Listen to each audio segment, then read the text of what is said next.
안녕하세요. 이번 시간에는 데이터베이스의 이해와 활용에 대해 학습하겠습니다. 이번 시간 학습 목표입니다. 데이터베이스의 개념을 이해할 수 있다. 서로 다른 데이터셋을 분석 가능한 형태로 통합하여 분석할 수 있다. 이번 시간 핵심 개념 체크입니다. 데이터베이스, 파일 시스템, 데이터 통합, 데이터셋. 데이터베이스란 무엇일까요? 오늘날 기술이 발전함에 따라 데이터 양은 방대해지고 점점 복잡해지고 있습니다. 요즘 비즈니스에서 데이터의 중요성이 점점 커지고 있는데요. 기존에는 기업 경영자의 경험과 직관에 의존했다면 현대 비즈니스 환경에서는 데이터를 어떻게 관리하고 인사이트를 도출할지가 비즈니스 성공의 핵심이 되고 있습니다. 이번 영상에서는 이렇게 중요한 데이터를 효율적으로 저장할 수 있는 데이터베이스의 종류에 대해서 알아보겠습니다. 우선 데이터베이스란 데이터를 여러 사람이나 프로그램이 데이터를 쉽게 공유하기 위해 체계적으로 관리되는 데이터의 집합을 의미하는데요. 이런 데이터베이스를 관리하는 시스템을 DBMS라고 하며 데이터의 특성에 따라 효율적으로 관리할 수 있는 다양한 종류의 DBMS가 존재합니다. DBMS의 종류에 따라서 크게 분류를 해보자면 가장 많이 사용되는 관계형 데이터베이스와 그 나머지로 나눌 수 있는데요. 다른 말로 관계형 데이터베이스는 SQLDB라고 하고 나머지는 NoSQLDB 라고 부릅니다. 여기서 SQL이란 관계형 데이터베이스와 상호작용할 때 사용하는 언어인데요. 그래서 SQL 언어를 사용하는 SQLDB와 그것이 아닌 NoSQLDB로 부르는 것입니다. 관계형 DB인 SQLDB는 데이터를 행과 열이 있는 표 형태로 저장을 하는데요. 엑셀과 유사한 형태라고 보시면 될 것 같습니다. 회원 정보를 관계형 데이터베이스에 저장한다고 하면 이런 식으로 저장을 할 수 있겠습니다. 관계형 DB는 가장 많이 사용되는 데이터베이스의 유형으로 스키마라는 틀에 맞추어서 데이터가 저장되어 체계적이고 안정적으로 관리될 수 있습니다. 대표적인 제품은 MySQL, PostgreSQL, SQLite, Oracle DB 등이 여기에 속합니다. 관계형 DB가 주로 사용되긴 하지만 데이터의 종류와 사용 유형에 따라서 더 효율적인 관리를 위해 NoSQLDB도 사용되고 있는데요. NoSQLDB는 관계형 데이터베이스처럼 스키마가 정해진 것이 아니어서 유연성, 확장성, 성능 등의 측면에서 더 효과적일 수 있습니다. NoSQLDB는 하나의 종류만 있는 것이 아니라 SQLDB가 아닌 모든 것의 의미로 다양한 종류가 있는데요. 대표적인 세 가지만 보자면 Key Value, Document, Graph 유형이 있겠습니다. 먼저 Key Value 데이터베이스는 마치 파이썬의 딕셔너리처럼 키와 value 형태로 데이터를 저장하는 가장 단순한 형태의 데이터베이스입니다. 단순한 만큼 속도가 굉장히 빠르다는 장점이 있으며 캐싱, 세션 관리, 리더보드, 실시간 분석 등에 주로 사용됩니다. 대표적인 제품으로 레디스, 아마존 다이나모DB 등이 있습니다. 다음으로 더큐먼트 데이터베이스는 키 값 모델에서 좀 더 진화되어 데이터가 키와 JSON과 유사한 도큐먼트 의 형태로 저장되는 것을 의미합니다. JSON 형태의 데이터라 스키마가 변경되는 것에 유연하게 대처할 수 있습니다. 대표적으로 몽고DB, 아마존 도큐먼트 DB, 파이어스토어 등이 있습니다. 다음으로 그래프 데이터베이스는 노드의 속성별로 데이터를 저장하는 방식으로 페이스북과 같은 소셜 네트워크 혹은 추천 엔진을 위한 데이터베이스에 주로 사용됩니다. 대표적으로 네오4j, 아마존 넵튠, 지라프 등이 있습니다. 이렇게 다양한 데이터베이스 중 용도에 맞게 적절히 선택하여 사용해 볼 수 있겠습니다. 영상에서 확인한 것처럼 데이터베이스는 데이터를 체계적으로 저장하고 관리하는 시스템입니다. 데이터베이스에는 여러 개의 테이블이 있으며 각 테이블은 서로 관련된 데이터를 담고 있습니다. 떨어진 체력을 높이기 위해 홈트를 열심하고 실내 자전거를 장만하기로 합니다. 하지만 새걸 사자니 옷걸이로 사용될지도 몰라 중고로 검색. 때마침 저렴한 가격에 올라온 자전거가 보이죠. 하지만 바로 연락한다? 그건 아마추어죠. 판매자의 거래 내역, 매너 점수 확인, 사기조회 사이트도 체크합니다. 이 모든 게 데이터베이스를 관리하는 데이터베이스 매니지먼트 시스템 DBMS가 있어 가능한 것이죠. 늘 쓰면서도 몰랐던 DBMS 이야기 지금 출발합니다. 데이터가 책이라면 데이터의 집합인 데이터베이스는 책들이 모인 도서관입니다. 책이 몇 권 없을 때는 책장을 훑으며 읽고 싶은 책을 집어들 수 있겠지만 수만 권 이상의 책이 소장된 도서관이라면 책을 분류하고 색인 생성 작업을 하는 사서가 필요합니다. 마찬가지로 방대한 데이터가 쌓인 데이터베이스를 활용하기 위해서는 사서와 같은 DBMS가 있어야 하죠. DBMS는 인덱스 생성, 최적화 작업 등을 통해 사용자가 데이터베이스 속에서 원하는 데이터를 찾을 수 있도록 합니다. 즉, DBMS는 사용자와 데이터베이스를 연결하는 인터페이스 역할을 수행하고 사용자가 보다 모두가 편리하게 데이터베이스를 활용하고 관리할 수 있도록 하죠. 이 같은 DBMS의 시작은 1961년 제네럴 일렉트릭에서 근무하던 찰스 바크만의 손에서 나왔습니다. 당시 GE는 제조사업부만 100개가 넘었고 각자 별개의 제조 통제 시스템을 가지고 있었죠. 상황이 이렇다 보니 중복된 데이터가 있는 것은 물론 회사 전체의 생산 일정, 재고 관리를 파악하기가 까다로웠습니다. 바크만은 자기 디스크 기반 가상 메모리와 페이징 시스템을 활용한 프로그램을 개발, 사용자가 빠르게 생성, 접근, 수정, 삭제할 수 있게 해 상품 관리 효율성을 끌어올렸습니다. 이게 바로 최초의 DBMS인 IDS. DBMS를 만든 바크만은 그 공로로 1973년 소프트웨어계의 노벨상 튜링상을 수상했습니다. 이후 보다 쉽게 데이터베이스를 관리하기 위해 2세대 RDBMS가 등판. RDBMS는 구조화가 특징으로 관계성을 가지는 데이터를 열과 행이 있는 테이블 형태로 저장해 원하는 데이터 추출 및 관리가 훨씬 편해졌죠. 이후 이미지, 동영상 등의 비정형 데이터까지 다룰 수 있는 3세대, 4세대 DBMS도 등판했지만 2세대 RDBMS가 현존하는 데이터를 가장 잘 활용할 수 있는 기술이기에 여전히 DBMS 시장의 70% 이상을 차지하고 있습니다. 오늘날 대부분의 기업과 단체는 조직 및 상품 관리를 위해 DBMS를 사용하고 있습니다. 이런 DBMS는 크게 기업이 개발해 관리하는 상용과 개발자 커뮤니티에 기반한 오픈소스 형태로 구분됩니다. 가장 많이 쓰이는 상용 DBMS는 오라클로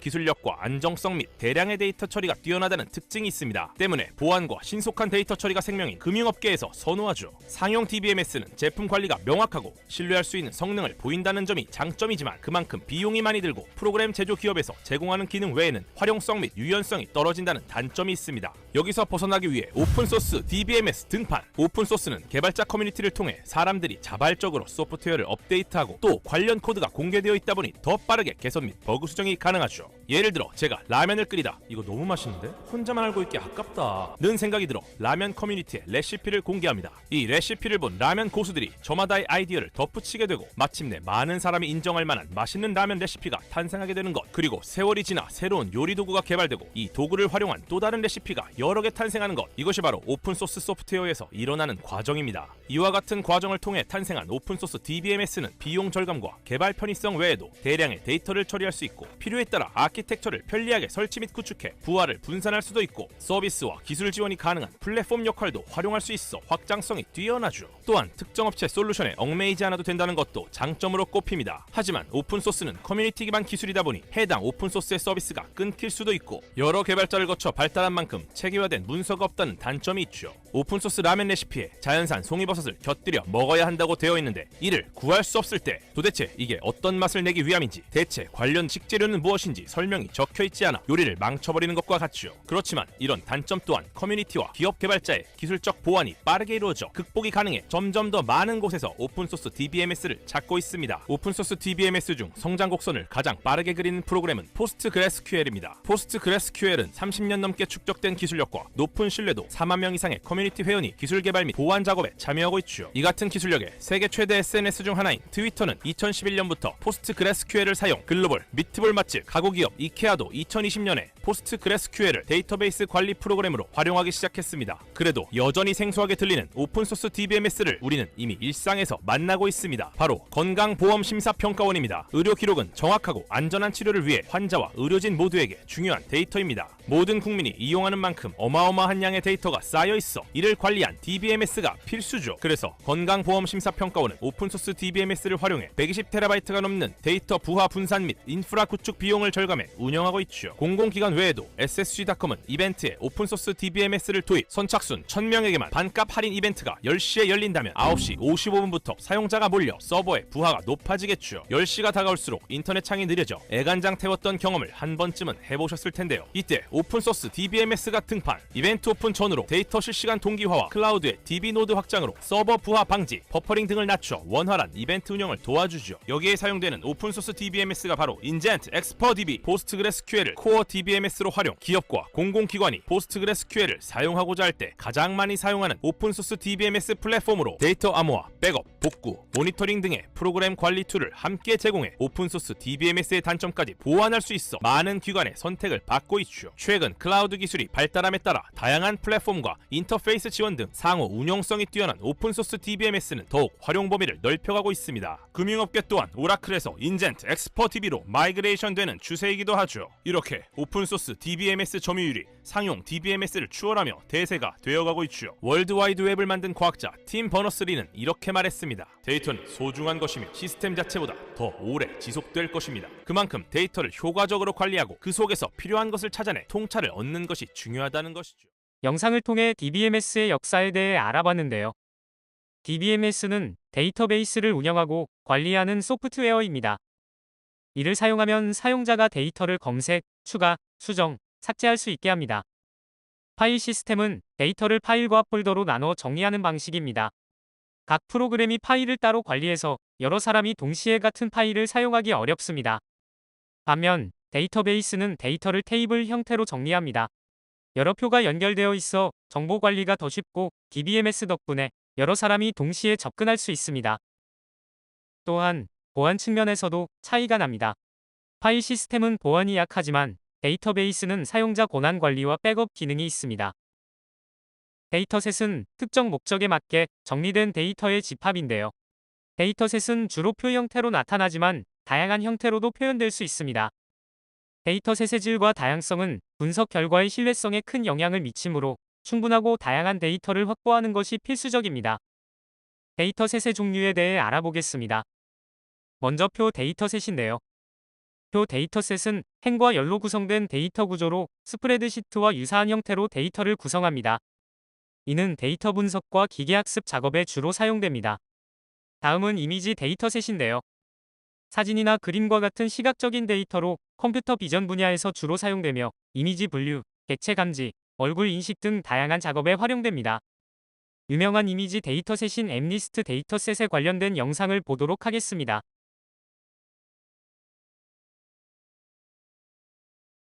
텐서플로의 샘플들을 보면 엠니스트 데이터세트가 많이 등장합니다. 이 데이터세트는 인공지능계의 권위자이신 르쿤 교수가 만든 데이터세트입니다. 딥러닝을 공부하는 사람이라면 처음 접하고 만져보게 되는 데이터세트입니다. 엠니스트는 6만 개의 훈련 세트와 1만 개의 테스트 세트로 이루어져 있고 이 중에서 훈련 세트를 학습 데이터로 사용하고 테스트 세트를 검증하는 데에 사용합니다. 엠니스트는 간단한 컴퓨터 비전 데이터 세트로 아래와 같이 손으로 쓰여진 이미지들로 구성되어 있습니다. 숫자는 0에서 1까지의 값을 갖는 고정 크기 이미지 즉 가로 28세로 28의 픽셀의 크기 표준화되고 중심에 배치되었습니다. 간단히 하기 위해 각 이미지는 평평하게 되어 784피처의 1-D 넌파이 배열로 변환되었습니다. 엠니스트 데이터는 르쿤 교수의 웹사이트에서 받을 수 있습니다. 엠니스트 데이터 세트는 총 6만 개의 데이터가 있는데 이 데이터는 모델 학습을 위한 학습용 데이터인 엠니스트.트레인 그리고 학습된 모델을 테스트하기 위한 테스트 데이터 세트인 엠니스트.테스트 그리고 모델을 검증을 위한 엠니스트.밸리데이션 데이터 세트로 구분됩니다. 각 데이터는 아래와 같이 학습용 데이터 55,000개, 테스트용 10,000개, 그리고 확인용 데이터 5,000개로 구성되어 있습니다. 각 데이터 세트는 학습을 위한 글자 이미지를 저장한 데이터 이미지와 그 이미지가 어떤 숫자인지를 나타낸 라벨 데이터인 라벨로 2개의 데이터 세트로 구성되어 있습니다. 먼저 이미지 데이터를 살펴봅시다. 그림과 같이 가로 28픽셀, 세로 28픽셀로 구성되어 있습니다. 이미지 데이터는 2차원 행렬에서 1차원으로 펼친 형태로 784개의 열을 가진 1차원 행렬로 변환되어 저장이 되어 있습니다. 엠니스트.트레인.이미지는 이러한 784개의 열로 구성된 이미지가 55,000개가 저장이 되어 있습니다. 마찬가지로 엠니스트.트레인.이미지도 784개의 열로 구성된 숫자 이미지 데이터를 10,000개를 가지고 있습니다. 다음은 먼저 라벨 데이터를 살펴봅시다. 라벨은 이미지가 나타내는 숫자가 어떤 숫자인지를 나타내는 라벨 데이터로 10개의 숫자로 이루어진 일행 행렬입니다.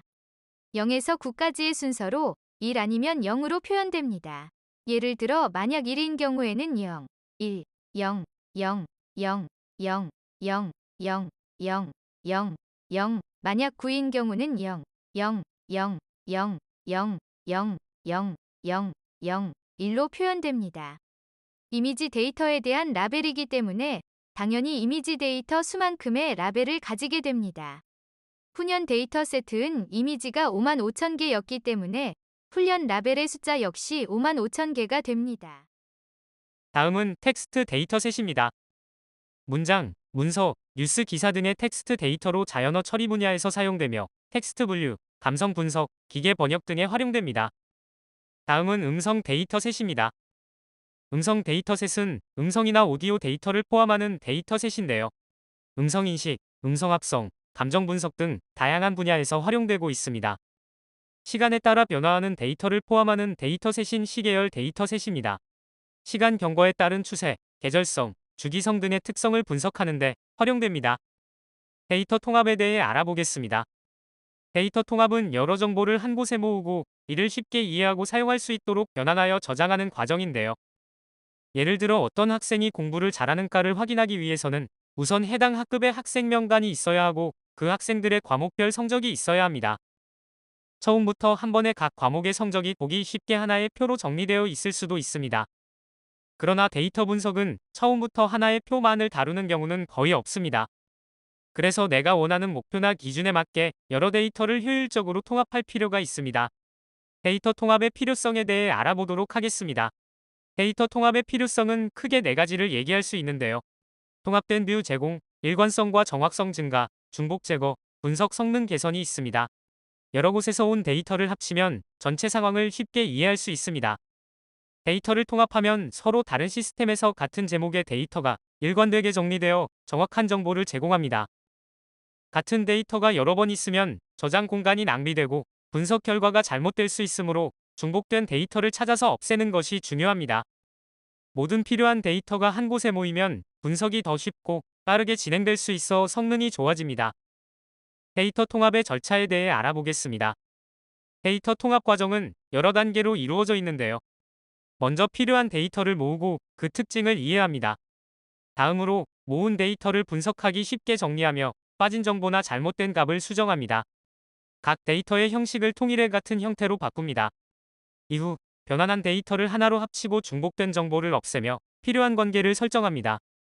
합친 데이터가 제대로 되었는지 확인하고 필요하면 다시 정리한 후 마지막으로 데이터를 저장합니다. 이런 과정을 거쳐야 데이터 분석을 시작할 수 있습니다. 학습한 내용을 문제를 통해 점검해 보겠습니다. 다음은 무엇에 대한 설명인가요? 네, 맞습니다. 데이터를 체계적으로 저장하고 관리하는 시스템은 데이터베이스입니다. 데이터베이스에는 여러 개의 테이블이 있으며 각 테이블은 서로 관련된 데이터를 담고 있습니다. 여러 정보를 한 곳에 모으고 이를 쉽게 이해하고 사용할 수 있도록 변환하여 저장하는 과정을 무엇이라고 할까요? 네, 데이터 통합입니다. 문제를 통해 배운 내용을 최종 점검해 보겠습니다. 다음 중 데이터베이스와 파일 시스템의 주요 차이점으로 옳은 것은 무엇일까요? 데이터베이스는 테이블, 스키마, 관계 등 복잡한 데이터 모델을 가지고 있으며 이는 파일 시스템과 주요 차별점이므로 정답은 3번입니다. 데이터셋이란 무엇일까요? 옳은 설명을 고르세요. 데이터셋은 특정한 목적이나 분석을 위해 수집되고 정리된 데이터의 집합을 의미합니다. 이는 통계 분석, 기계 학습, 데이터 시각화 등 다양한 분야에서 사용됩니다. 따라서 정답은 1번입니다. 다음 중 데이터 통합의 필요성 중 옳은 것은 무엇인가요?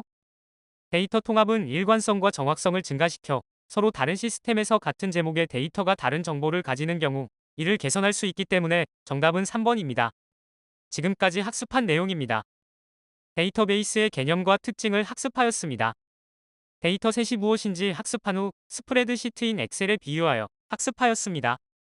데이터셋의 종류와 각각의 대표적인 데이터셋을 알아보았습니다. 데이터 통합이 무엇인지 학습하고 통합의 절차를 학습했습니다. 지금까지 데이터베이스의 이해와 활용에 대해 학습하였습니다. 수고하셨습니다.